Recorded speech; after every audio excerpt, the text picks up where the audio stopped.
చెందిన ఆంధ్రజ్యోతి జర్నలిస్టు జగన్మోహన్ రెడ్డిని హత్య చేయటం బాధాకరం.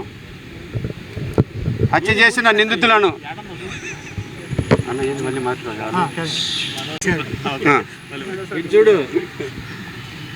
చిత్తూరు జిల్లా వీకోటకి చెందిన ఆంధ్రజ్యోతి రిపోర్టర్ జగన్మోహన్ రెడ్డిని హత్య చేయటం అత్యంత దారుణం.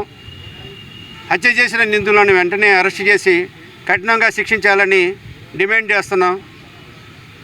జర్నలిస్టుల రక్షణ చట్టం కోసం కేంద్ర రాష్ట్ర ప్రభుత్వాలు ఇప్పుడైనా చొరవ చూపించి జర్నలిస్టులకు రక్షణ కల్పించాలని ఈ సందర్భంగా కోరుతున్నాం.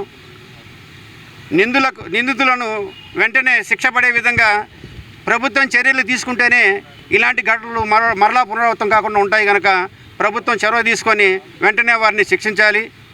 అలాగే ఆ కుటుంబానికి రాష్ట్ర ప్రభుత్వం ఆదుకోవాలని కోరుతున్నాం. జగన్మోహన్ రెడ్డి ఆత్మకు శాంతి చేకూరాలని, ఆయన కుటుంబానికి ప్రగాఢ సానుభూతిని Andhra Pradesh union of working journalist Guntur జిల్లా నుండి తెలియజేస్తున్నాం.